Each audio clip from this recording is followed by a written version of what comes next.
திமுக செய்து வச்ச ப்ராஜெக்ட்ஸ் எல்லாம் தனக்குன்னு ஸ்டிக்கர் ஒட்டிக்கு பார்க்குது. அது காஞ்சிபுரத்தில் அதையும் செய்யாதீங்க.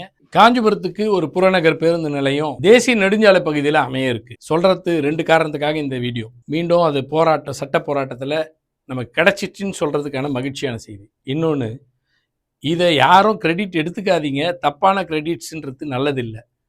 பெத்த குழந்தைக்கு பேர் வைக்க பழக்கத்தை வச்சுங்கன்னு சொல்றதுக்காக. ஏன் இதை அப்படி சொல்றேன்னா, நமக்கு காஞ்சிபுரத்தில் ஏற்கனவே பஸ் ஸ்டாண்ட் இருக்குது. அதெல்லாம் ஒரு 75-80 ஆண்டு காலத்து பஸ் ஸ்டாண்டு இருக்குது. இருந்தாலும் நமக்கு கூடுதல் பேருந்து போக்குவரத்து நெரிசல் குறைவு எல்லாத்துக்கும் கணக்கிட்டு தான் ஒரு புறநகரில் ஒரு பேருந்து நிலையம் வச்சா நல்லதுன்னு சொல்லி கோரிக்கை வைக்கப்பட்டது.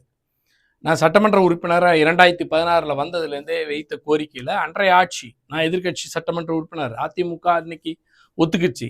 பல வழக்குகளை எல்லாம் கடந்து கீழ்கதிர்பூரில் ஒரு பேருந்து நிலையம் அமைக்கலாம், அங்கே அரசுக்கு சொந்தமான இடம் இருக்குன்னு சொல்லிட்டாங்க. ஆனால் அதுக்கு எனக்கும் ஒத்து வரல, காஞ்சிபுரம் மக்களுக்கும் பிடிக்கல.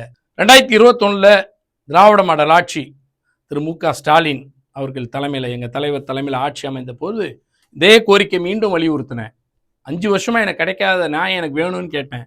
அண்ணா பிறந்த ஊருக்கு தாங்கன்னு கேட்டோம். நியாயம் அண்ணா பண்ணுக்கு தரணும்னு சொன்னார்.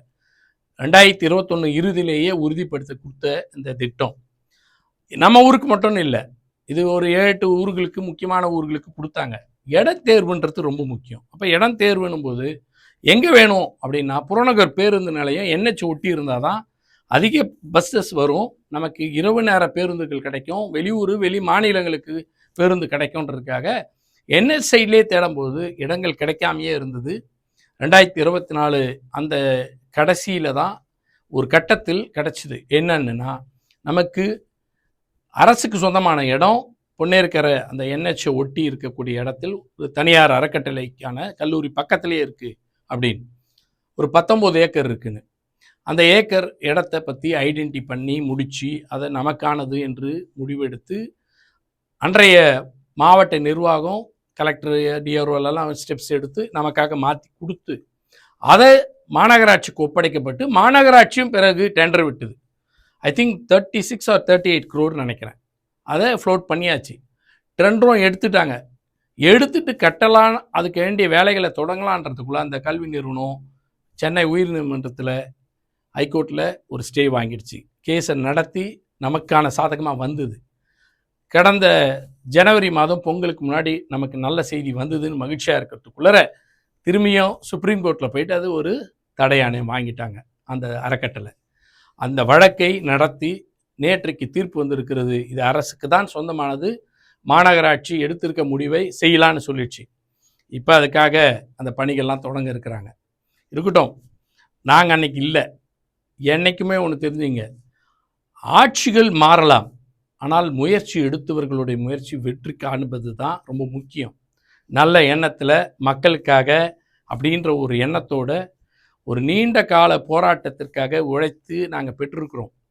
அதை இப்போ அடிக்கல் நாட்டுறதோ இல்லை அதுக்கப்புறம் நடக்க போகிற வேலைகளுக்கோ இப்போ இருக்கக்கூடிய அரசு பொறுப்பேற்றுக்கு அது வேறு விஷயம். ஆனால் என்னவோ முறை இவங்க தான் கண்டுபிடிச்சி கொண்டு வந்தா மாதிரியும், நாங்கள் தான் டெண்டரே விட்டுது 1 வருஷத்துக்கு முன்னாடி. அதனால் பொய் செய்திகளை பரப்பி பேர் எடுக்கணும்னு நினைக்காம கிடைத்திருக்கக்கூடிய வாய்ப்புகளில் நல்லதை செய்ய முயற்சி எடுங்க. இன்னும் காஞ்சிபுரத்துக்கு நிறைய தேவைகள் இருக்குது. காஞ்சிபுரம் நீதிமன்றத்துக்கு கட்டடம் தேவை, இன்னும் மெடிக்கல் காலேஜ் வர வேண்டி இருக்குது, ஒன்றிய அரசிடம் கேட்டு பெறுங்க. இது மாதிரி பல திட்டங்கள் பெற்று வாங்க. உங்களுக்கான வாய்ப்புகள், உங்களுக்கான மக்கள் கொடுத்துருக்க தீர்ப்புப்படி அதை செஞ்சு காட்டி பேர் எடுத்துங்க. இன்னொருத்தவங்க செஞ்சதில் பேர் எடுக்க விரும்பாதீங்க. இது யாருக்குன்னு தெரியும், யாருக்கும் இல்லை, தாவேக்க அரசுக்கு தான் சொல்கிறேன். அந்த அரசு அதனோட திமுக செய்து வச்ச ப்ராஜெக்ட்ஸ் எல்லாம் தனக்குன்னு ஸ்டிக்கர் ஒட்டிக்கு பார்க்குது. அது காஞ்சிபுரத்தில் அதையும் செய்யாதீங்க. மக்களுக்கு எல்லாருக்கும் தெரியும். அதை விட புதிய திட்டங்களை கொண்டு வந்து உங்கள் பேரை எடுங்க. வாழ்த்துகிறேன்.